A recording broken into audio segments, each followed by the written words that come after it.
প্রথমবারের মতো ইউরোপের মাটিতে শুক্রবার রাতে প্রীতি ম্যাচ খেলবে বাংলাদেশ জাতীয় ফুটবল দল। ম্যাচের আগে নিজেদের ঝালাই করে নিয়েছেন হামজা জামাল ভুঁইয়ারা। র্যাঙ্কিংয়ে পিছিয়ে থাকলেও সান মারিনোকে সহজভাবে দেখছেন না টাইগাররা। ঠান্ডা আবহাওয়ার সাথে খাপ খাইয়ে নিয়ে প্রস্তুতির কমতি রাখছেন না তারা।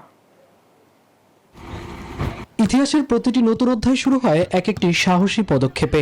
বাংলাদেশ ফুটবল দলের জন্য সান মারিনোর এই সফর ঠিক তেমনই একটি।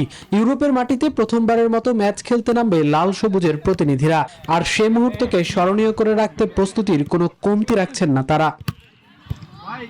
যুক্তরাষ্ট্রের এক নম্বর জিম চেইন গোল্ড জিম এখন আবারও বাংলাদেশে।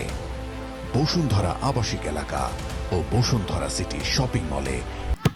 দীর্ঘ ভ্রমণ, ঠান্ডা আবহাওয়া আর নতুন পরিবেশ সবকিছুর সাথে মানিয়ে নিয়ে নিজেদের সেরাটা উজাড় করে দিচ্ছেন ফুটবলাররা। প্রতিপক্ষ র্যাঙ্কিং এ পিছিয়ে থাকলেও তাদেরকে সহজভাবে দেখছে না বাংলাদেশ। র্যাঙ্কিং এর কোনো না, কারণ অনেক ছোট টিম অনেক সময় ভালো খেলে। ইনশাল্লাহ ভালো খেলে জয় ছিনিয়ে নিব। ফুটবলারদের কাঁধে এখন শুধু একটি ম্যাচের দায়িত্ব না, আছে কোটি ফুটবল প্রেমীর স্বপ্ন। সেই স্বপ্ন পূরণে বড় প্রেরণা হয়ে যোগ দিয়েছেন হামজা চৌধুরী। তার উপস্থিতি বাড়িয়ে দিয়েছে আত্মবিশ্বাস, উজ্জীবিত করেছে পুরো দলকে।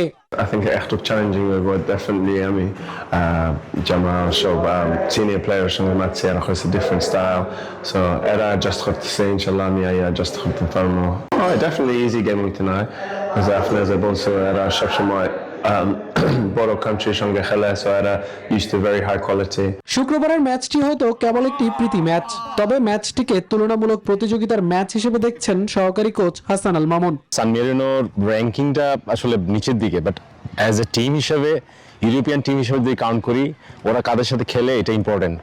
সো ম্যাচটা একটা কম্পিটিটিভ ম্যাচ হবে ডেফিনেটলি। নতুন কোচের অধীনে অনুশীলন উপভোগ করছেন খেলোয়াড়রা। থমাস ডুলির ফরমেশন ও ট্যাকটিক্স তুলনামূলক ভালো, দাবি বিশ্বনাথের। নতুন কোচ বলতে উনি যতটুকু করাচ্ছে খুবই ভালো করাচ্ছে। ওনার প্র্যাকটিস অনেক এনজয় করতেছি। ওনার যে ফরমেশন বা ওনার যে ফিলোসফি, তো ওইটাকে আমরা মানিয়ে নেওয়ার চেষ্টা করতেছি।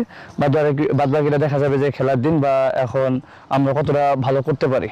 পুরো স্কোয়াড নিয়ে প্রস্তুত বাংলাদেশ। 90 মিনিটের লড়াই শেষে ফলাফল যাই হোক, এই ম্যাচ বাংলাদেশের ফুটবলে হতে পারে একটি মাইলফলক। মামুনুর রহমান, নিউজ 24।